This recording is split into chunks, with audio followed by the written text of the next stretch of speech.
12월 22일 대강절 네 번째 주일 성전에 오신 분들, 또 성전에 오지 못하고 가정에서 예배하는 우리 삼양교회 지체분들을 모두 축복합니다.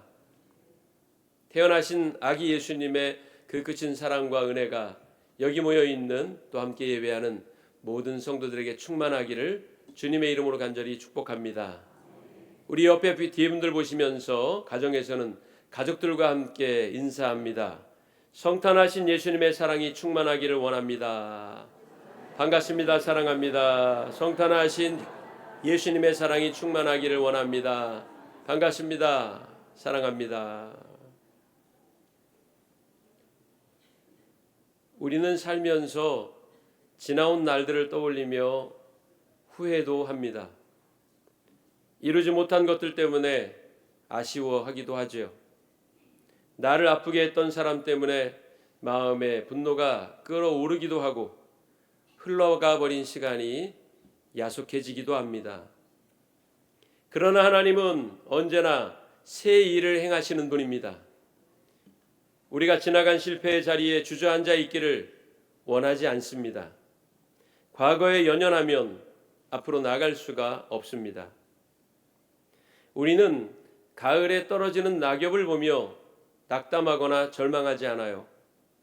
이젠 끝이구나 한탄하지 않습니다. 오히려 가을의 낭만을 즐길 뿐이죠. 왜 그렇습니까? 내년 봄이 오면 또다시 마른 가지에서 새순이 돋아날 것을 알기 때문입니다. 혹시 낙엽처럼 떨어져 버린 꿈 때문에 괴롭고 힘든 분 계십니까? 절망하지 마시기를 바랍니다. 새봄에 돋아날 파릇파릇한 새싹을 기대하십시오. 소망을 품고 다시 일어서십시오. 하나님이 여러분과 함께 하십니다. 임마누엘, 언제나 우리와 함께 하시겠다고 약속하신 하나님의 사랑을 믿고 힘차게 전진하는 성도들이 되기를 바랍니다. 말레이시아, 인도네시아와 같은 이슬람 국가, 그리고 대표적인 불교 국가인 태국, 이런 나라들의 성탄절은 우리들보다 먼저 오는 듯합니다. 말레이시아는 10월 초부터 크리스마스 장식으로 뒤덮이고 캐롤이 울려 퍼집니다. 11월에 제가 태국 선교를 갔었는데요. 거리마다 상점마다 이미 크리스마스 분위기가 물씬 풍기더군요. 그런데 언제부터인가 우리나라는 성탄절 분위기가 많이 사라졌어요. 물론 성탄절은 낭만을 즐기라고 있는 절기는 아닙니다. 성탄절은 우리를 위하여 이 땅에 내려오신 하나님의 독생자 예수 그리스도의 사랑과 자기 비움의 의미를 깊이 묵상하고 감사하는 절기입니다. 그럼에도 성탄 분위기 하나 없이 썰렁한 거리를 걷다 보면 왠지 안타깝다는 생각이 듭니다. 오늘 오후 예배 시에 교회 학교 어린이들, 학생들, 청년들이 준비한 성탄 축하 공연이 있습니다. 오늘은 3부 예배가 끝나면 가지 마시고요. 점심 식사 맛있게 하시고 조금 기다리셨다가 성탄 축하 잔치에 참여할 수 있기를 바랍니다. 어제 리허설 하는 걸 봤는데요. 정말 잘하더군요.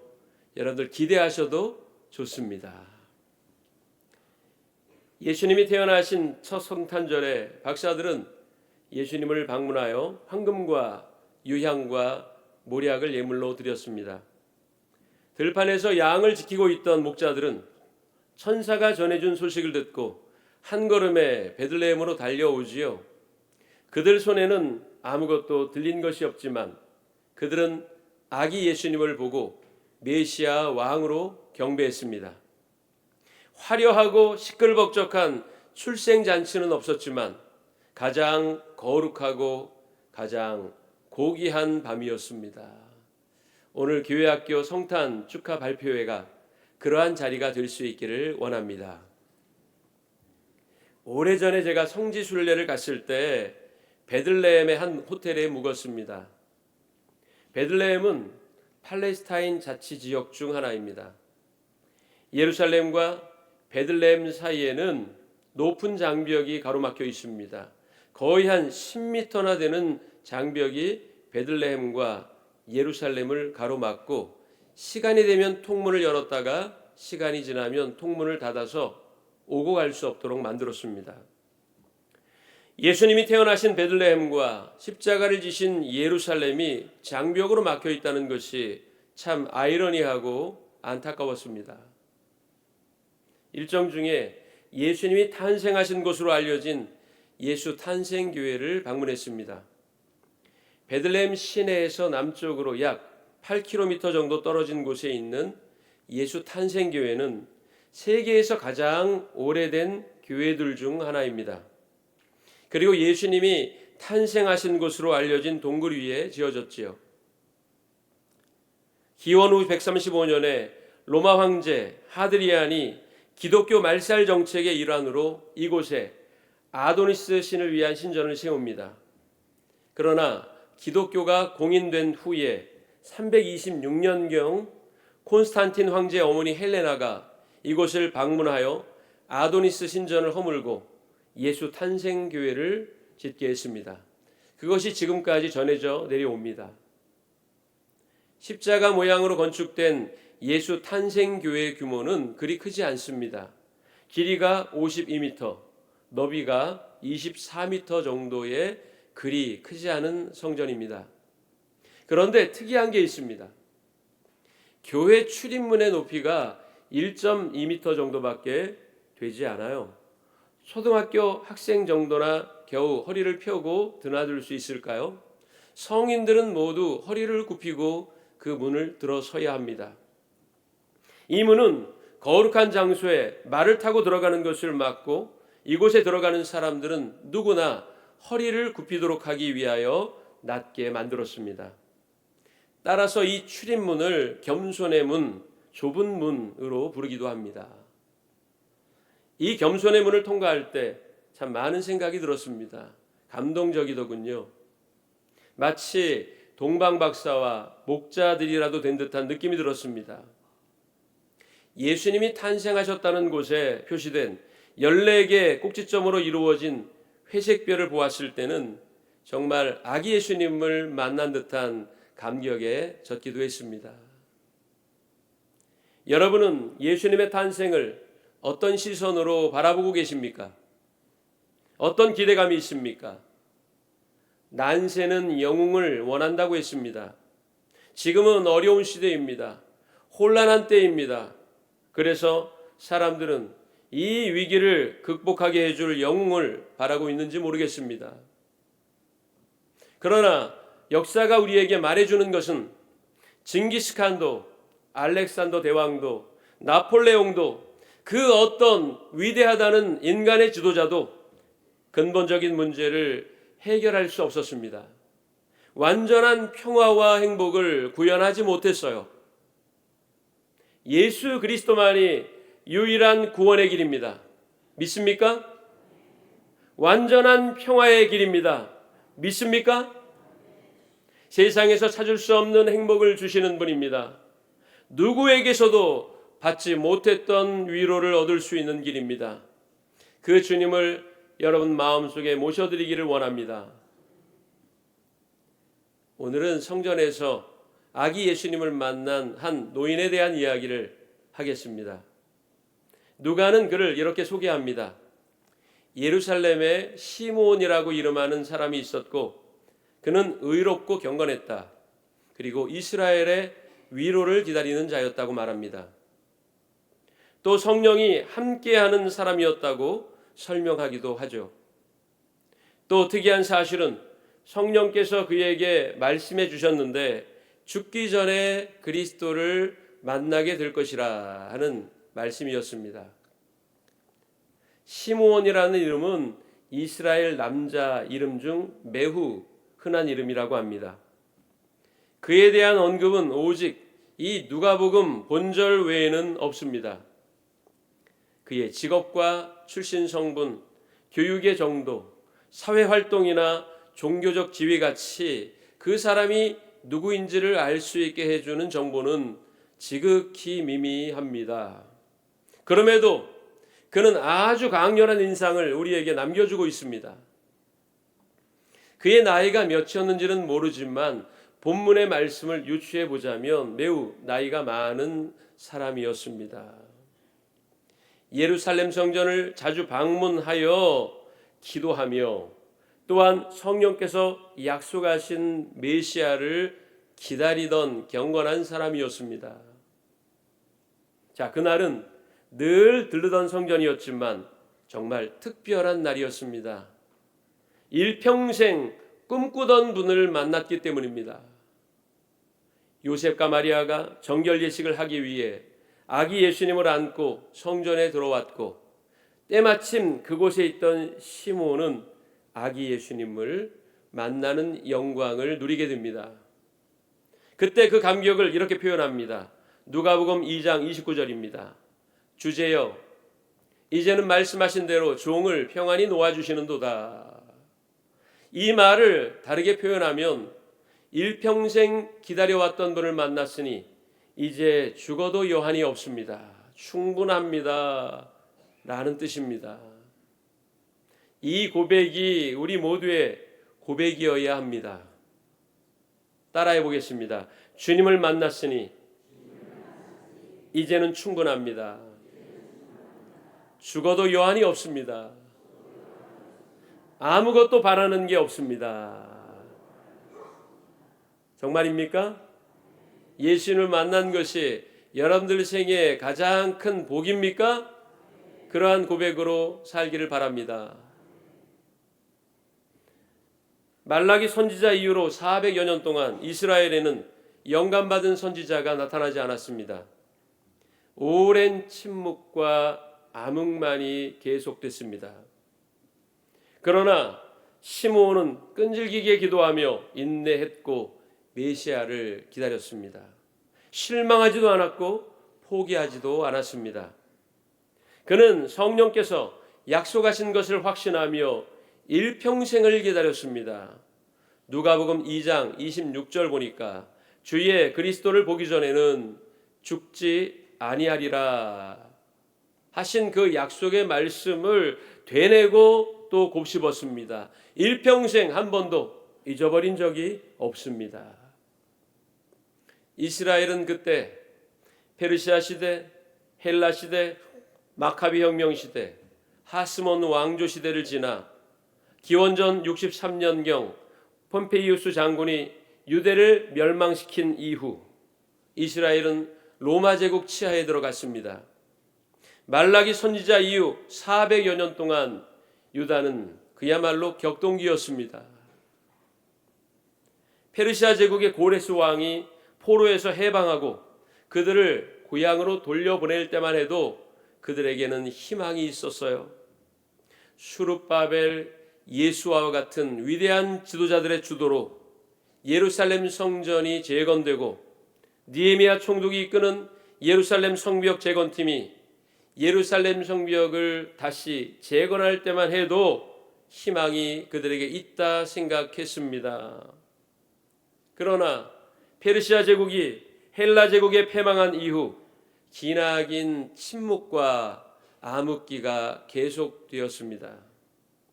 여러 열강들이 앞다투어 그 지역을 지배하면서 이스라엘은 그야말로 만신창이었습니다. 아무런 희망이 보이지 않았어요. 마카비우스 같은 사람은 헬라에 맞서 독립투쟁을 벌이기도 했고 기원전 142년 일시적으로 하스몬 왕조를 세우기도 했습니다. 그러기도 잠시 로마의 폼페이우스 장군은 유대를 점령했고 이두메 출신 헤롯을 로마 황제는 그 지역을 다스리는 분봉왕으로 임명합니다. 그때가 바로 예수 그리스도의 탄생 시점입니다.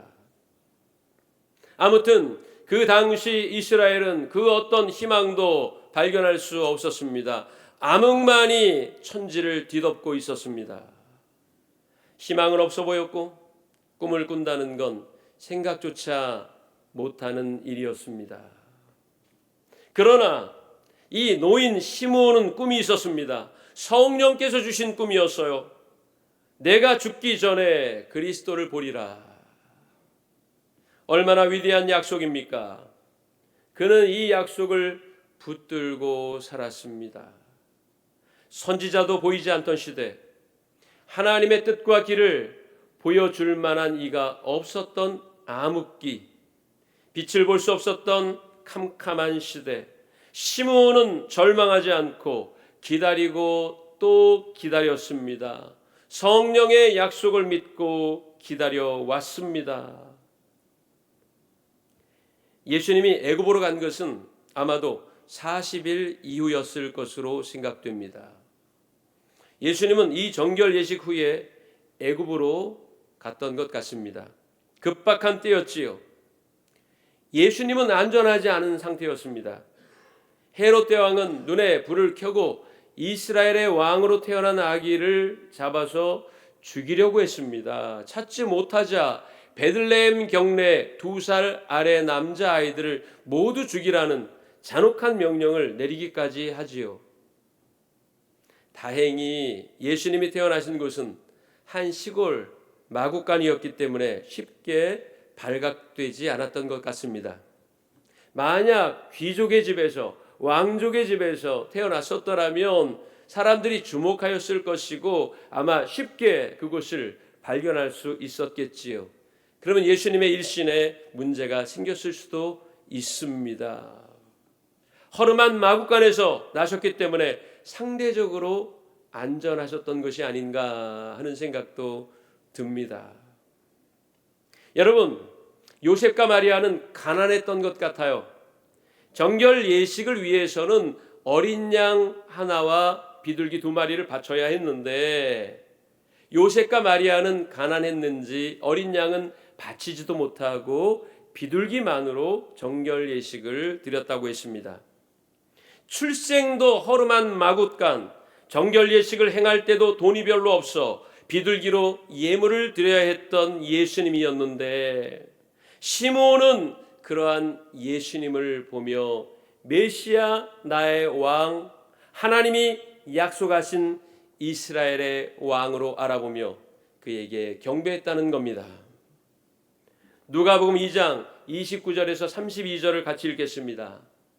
주제여 이제는 말씀하신 대로 종을 평안히 놓아주시는도다. 내 눈이 주의 구원을 보았사오니 이는 만민 앞에 예비하신 것이요 이방을 비추는 빛이요 주의 백성 이스라엘의 영광이니이다. 아멘. 오랜 세월 기도하며 깊은 묵상 가운데 메시아를 기다려왔기 때문에 예수님을 보고 약속한 왕이요 그리스도이심을 알아보았던 겁니다. 우리 마음에는 이러한 진실하고 경건한 믿음이 있어야 하겠습니다. 세상과 사람만을 바라보는 지극히 높아진 시선을 가지고는 예수님을 볼 수 없습니다. 여러분은 예수님을 보며 소망을 발견할 수 있습니까? 허름한 마구간 말 구유에 누워있는 아기를 보며 왕으로 인정하고 경배할 수 있습니까? 화려함과는 안락함과는 거리가 먼 모습의 아기가 여러분의 구세주임을 고백할 수 있습니까? 헤롯 왕에게 쫓겨 애굽으로 피신해야 하는 힘없어 보이는 아기를 보면서도 인류의 왕이시여 우주의 주제이신 통치자로 인정하며 경배할 수 있습니까? 여러분 모두 아멘 하시기를 바랍니다. 아멘. 그러한 믿음이 진실된 믿음입니다. 우리는 때로 화려함 속에서만 의미를 찾으려고 합니다. 풍요로움 속에서만 행복을 발견하려고 해요. 권력이 있어야, 남들 위에 군림할 수 있어야 억울함이 없이 당당할 수 있다고 생각합니다. 좋은 조건과 배경이 있어야 출세한 것이라고 여깁니다. 이런 전제 조건만 두고 살기에 조금만 물질적으로 부족해져도 어깨가 쭉 처지는 겁니다. 불쌍하고 불행한 사람인 것처럼 스스로 생각합니다. 여러분들 자녀가 바깥에 나가서 나는 변변치 못한 부모 때문에 힘이 없어. 너무나도 실망이야. 절망했어. 이렇게 얘기한다면, 그래서 늘 두 코가 석자나 빠지고 어깨가 내려가 있다면 어떤 마음이 들겠습니까? 이런 고연, 내가 얼마나 너를 애지중지 금지옥여 키웠는데 바깥에 나가서 엄마 아빠를 자랑하지는 못할 망정 불행한 사람이라고 떠들고 다니다니 너무 실망한다. 아마 이렇게 여길 겁니다. 여러분, 만왕의 왕이시여 천지의 주제이시며 창조주 섭리자이신 하나님의 자녀라는 사실을 기뻐하십시오. 자랑하십시오. 우리를 위하여 어떠한 사랑까지 베푸셨습니까? 당신의 외아들까지 우리를 위하여 보내주신 그 사랑 앞에 세상 물질로 견주지 마시기를 바랍니다. 얻어먹을 수 있는 힘만 있어도 감사하라는 말이 있습니다. 같이 해봅시다. 얻어먹을 수 있는 힘만 있어도 감사하라. 이제 함께 인사합니다. 얻어먹을 수 있는 힘만 있어도 감사합시다.